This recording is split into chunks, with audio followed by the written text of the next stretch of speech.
Hi there, we are group number 7 and we are going to talk about persuasive paragraph. As you know, there are 7 types of paragraph and each of them has different purpose. First of all, I'm going to start with the word persuasion. What is persuasion?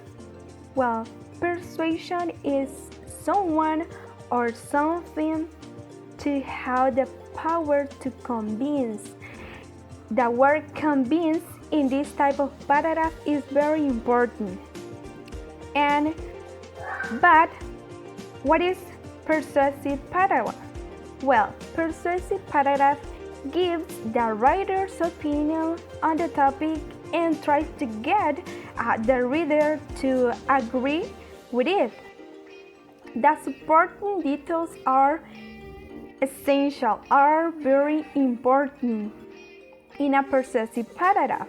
After all, if you want someone to agree with you, you have to give them a reason or very important reasons, and you have to give them supporting details.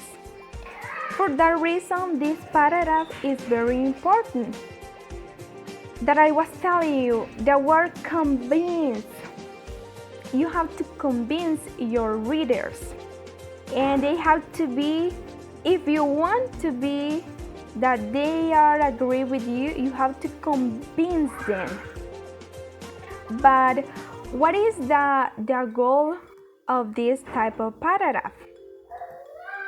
Well, the goal of the persuasive paragraph is to convince. That is the main goal of this type of paragraph, to convince the readers to agree with your opinion on an issue that concerns you. That is the goal. If you convince your readers, you are very good writer, because that is the main goal, to convince. So that is all for me, and this is a little definition of that. My classmate is going to continue. So now let's talk about the purpose of this paragraph. In the following slide, we are going to see which is the main goal of it.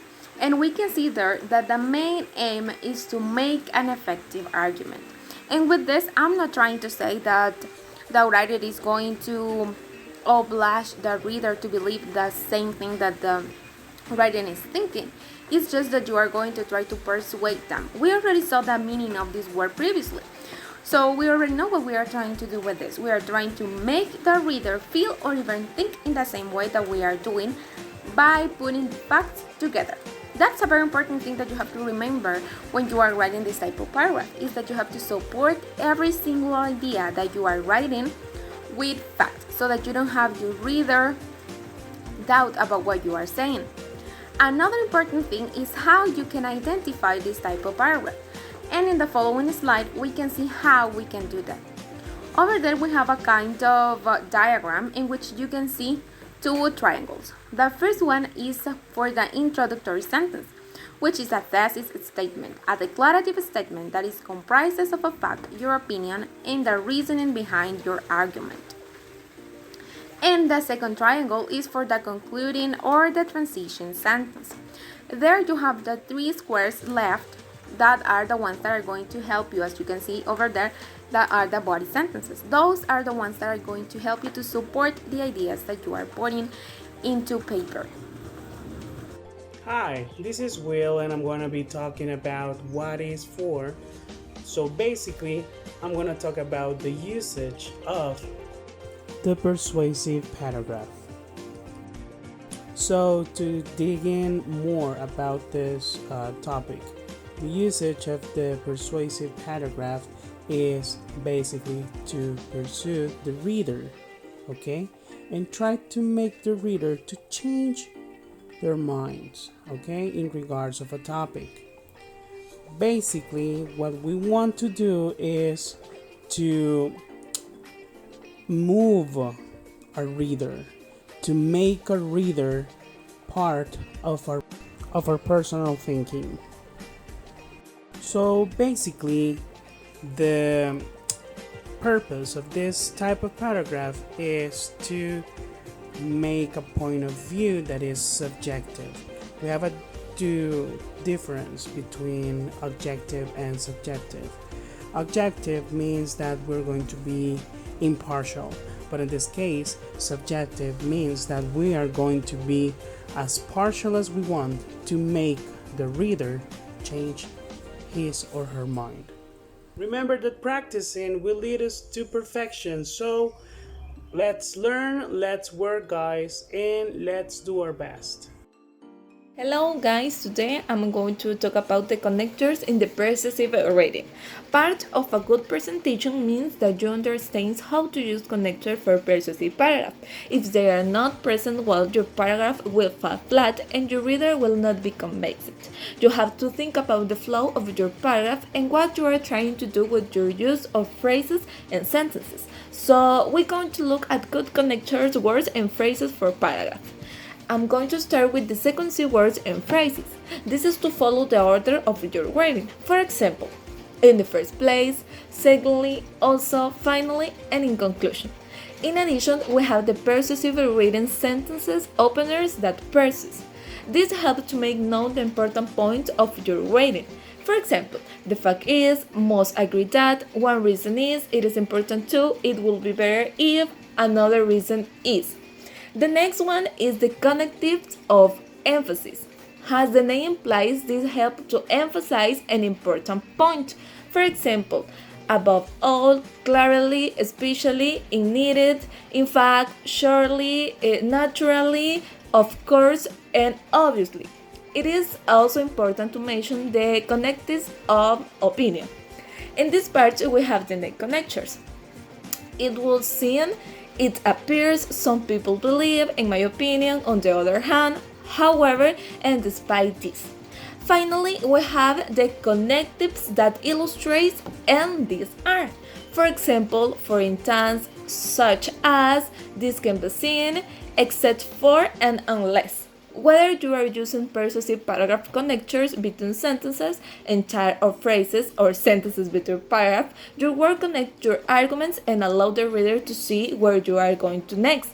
If you don't use this connector, the reader cannot follow your argument. This is all for me, and I hope this information helped you for your paragraph. My partner will continue with the next topic. Persuasive written objectives. As we know, every paragraph should have its own objectives to convey a strong message or to convey a coherent message, at least. In this case, it's not the exception. We have some objectives for the persuasive paragraph, but we will see two levels. The first one is the opinion written. In this case, we use the written to persuade others. How come? Well, we can give or we can provide some reasons to support the opinion. In this case, we will have a strong message. Also, we can use this written to identify real life problems. We can have it, or we can take into account the problems that society or things that are happening in real life, and we can apply it to the paragraph. Also, we can imagine different audiences, and then after we have our paragraph, we can revise the audience that we have and the audience or the target we are going to reach with our paragraph. Then the second level is the persuasive reviews. In this case, we can use this paragraph providing strong examples, things that we are conscious or we think that we are going to convey. It's like if we are in a trail and we provide our ideas and we convey we say what we are thinking. In this case, we are providing our opinions, but we have to be firm about what we are going to say. Also, we have to keep in mind that every person has his or her opinions, and we have to respect them. So all of those things, we can transmit or we can apply in a paragraph. In this case, it this paragraph will be a persuasive paragraph. If you want to write a persuasive paragraph, you have to know this. In your topic sentence, you can introduce your topic and expose your paragraph statement. Reader will read what to expect about the paragraph. Body is too important because each sentence gives a reason and then you have to support your ideas. You can give a different opinion to what the rest think or share their opinion, but you have to be sure of what you are telling that and prove that you know what you are telling that. You cannot only write without give any explanation of it. You can select how many sentences or how many reasons you will provide in your paragraph. Be sure not to mix up your ideas. Provide your reason number 1 and then provide your proof. If you are in your reason number 3, please do not return to your previous reason, because at the end of the paragraph we need a concluding sentence. There, you can summarize your ideas. You can combine them or share some benefits of your point of view. Also, you can call to action to the reader. Maybe they share your opinions too. In the example that we have here,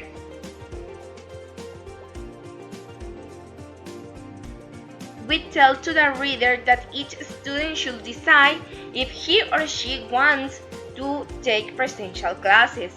The first reason is that it's a risk of contagious. Then we support the main idea with a scientific study. Then we expose that they are not the right conditions to recite classes. And at the end of the paragraph, we invite the reader not only to think about him, but also about his family. Well, that was all for us. We appreciate your time and thank you so much for watching. Please keep working and let's do our best every day. Goodbye, guys.